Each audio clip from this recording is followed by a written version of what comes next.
নমস্কার। আজকের আলোচনা লর্ড ওয়ারেন হেস্টিংসের ভূমি রাজস্ব নীতি। 1772 খ্রিস্টাব্দে এক অতি সংকটজনক অবস্থায় ওয়ারেন হেস্টিংস বাংলার গভর্নর পদে নিযুক্ত হন 1772 থেকে 1785। সে যুগে কোনো বিদেশির পক্ষে রাজস্ব ব্যবস্থা, তার সমস্যাবলী ও সমাধানের পথ নির্ণয় করা খুব সহজসাধ্য ব্যাপার ছিল না। হেস্টিংস তার সম্পূর্ণ শাসনকালেই ভূমি রাজস্ব ব্যবস্থা নিয়ে নানা ধরনের পরীক্ষা নিরীক্ষা করেছেন। এইসব পরীক্ষা নিরীক্ষার মাধ্যমে তিনি সমস্যা সমাধানের জন্য পথ খোঁজার চেষ্টা করেছিলেন। তিনি বাংলার শাসনভার গ্রহণ করার পরে প্রথমে যে জিনিসটা করেছেন, কোম্পানি কর্তৃপক্ষের নির্দেশ অনুসারে প্রথমেই তিনি দ্বৈত শাসনের অবসান 1772 খ্রিস্টাব্দের এপ্রিল মাসে ঘটান এবং রাজস্ব আদায়ের দায়িত্বে সরাসরি কোম্পানি গ্রহণ করে। নায়েব দেওয়ান রেজা খাঁ ও সেতাব রায়ের পদচ্যুত হয়। ওই পদ দুটি বিলুপ করা হয়। সরকারি কোষাগার মুর্শিদাবাদ থেকে কলকাতায় নিয়ে যাওয়া হয়। গভর্নর ও তার কাউন্সিলের সদস্যদের নিয়ে একটি রাজস্ব বোর্ড বা বোর্ড অব রেভিনিউ গঠিত হয়েছিল। এই বোর্ডের উপর দেওয়ানি সংক্রান্ত, মূলত রাজস্ব সংক্রান্ত সকল বিষয়ের দায়িত্ব অর্পণ করা হয়। রাজস্ব আদায়ের জন্য গভর্নর ও তার কাউন্সিলের 4 জন সদস্যকে নিয়ে একটি ভ্রাম্যমাণ কমিটি বা কমিটি অফ সার্কিট গঠিত হয়েছিল। এই কমিটি জেলায় জেলায় ঘুরে ইজরাদারদের নিলামে জমি বন্দোবস্ত দেয়। যে ইজরাদার কোম্পানিকে সর্বোচ্চ কর দিতে রাজি হয় তাকে 5 বছরের জন্য জমি বন্দোবস্ত দেওয়া হয়। এই ব্যবস্থা ইজরাদারি ব্যবস্থা বা পাঠশালা বন্দোবস্ত 1772 থেকে 77 নামে পরিচিত ছিল। পূর্বে সুপারভাইজার নামে যে পদ ভেরেলেস্টের আমলে শুরু হয়েছিল, নামে ইংরেজ কর্মচারী জেলায় জেলায় কোম্পানির রাজস্ব বিষয়ে তদারক করত, হেস্টিংস এদের নতুন নামকরণ দেন কালেক্টর। এইসব ইংরেজ কর্মচারী জেলায় রাজস্ব আদায় ও বিচার ও শাসন পরিচালনার দায়িত্ব পায়। তাকে সাহায্য করত একজন ভারতীয় দেওয়ান।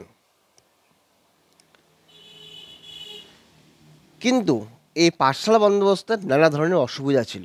হেস্টিংস যেটা 1772 খ্রিস্টাব্দে চালু করেন, এর অসুবিধাগুলি হলো কিছু অসাধু ইজরাদার বহু ক্ষেত্রে বেশি রাজস্ব আদায়ের জন্য প্রজাদের উপরে উৎপীড়ন করত।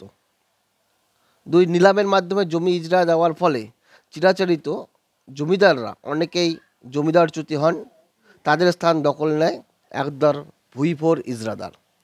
বহু ক্ষেত্রে কোম্পানির কর্মচারীরা নিজেদের বেনামে ইজরাদারি নিত এবং নবনিযুক্ত ইজরাদাররা অনেক ক্ষেত্রেই কোম্পানিকে ঠিকমতো রাজস্ব দিত না। এর ফলে কোম্পানির আয় প্রায় অনিশ্চিত হয়ে পড়ে। জমিতে ইজরাদারদের শর্ত অনিশ্চিত হওয়ার তারা জমি ও কৃষকের উন্নতির দিকে নজর দিত না। এই পাঠশালা বন্দোবস্তের এইসব অসুবিধা দূর করার উদ্দেশ্যে হেস্টিংস 1777 খ্রিস্টাব্দে একশালা বন্দোবস্ত চালু করেন। এই ব্যবস্থায় প্রতি বছর নিলামের মাধ্যমে জমি বন্দোবস্ত দেওয়া হতো। এই ব্যবস্থা প্রজার পক্ষে মঙ্গলজনক হয়নি। রাজস্ব সংক্রান্ত হেস্টিংসের যে সংস্কারগুলো খুবই গুরুত্বপূর্ণ। তিনি 1773 খ্রিস্টাব্দে রাজস্ব বোর্ডের 2 জন সদস্য ও কোম্পানির 3 জন উচ্চপদস্থ কর্মচারীকে নিয়ে একটি রাজস্ব কমিটি অফ রেভিনিউ গঠিত করেন। 1773 খ্রিস্টাব্দে বাংলা, বিহার, উড়িষ্যা এইকে 6টি অংশে ভাগ করে প্রত্যেক অংশে প্রভিন্সিয়াল কাউন্সিল বা প্রাদেশিক কাউন্সিল গঠন করেন। প্রত্যেক কাউন্সিলে একজন করে ভারতীয় দেওয়ান নিযুক্ত করা হয়।